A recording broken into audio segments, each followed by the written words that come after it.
There's a question on the chat that says, why does distance learning count?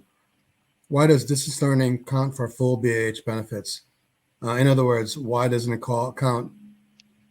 I guess the question, why doesn't distance learning count for full BAH?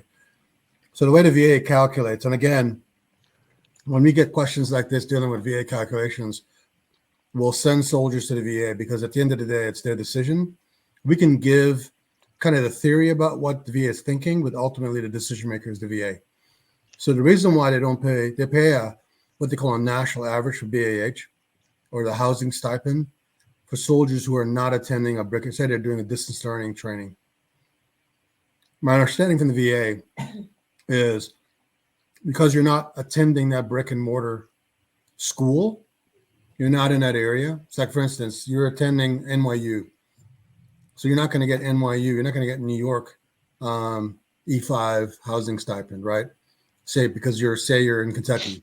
Say you're in Louisville, Kentucky. You're going to get the national average. So that's why they do that. They pay a national average for distance learning. And you've got to be very careful because I have had to give deposition on two cases involving BAH fraud.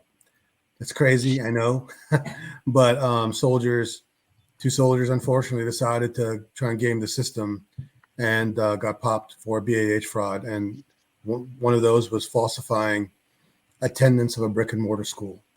They were actually attending a distance learning school. I use New York because they use New York. They were they listed attending a school in New York, but they weren't in New York.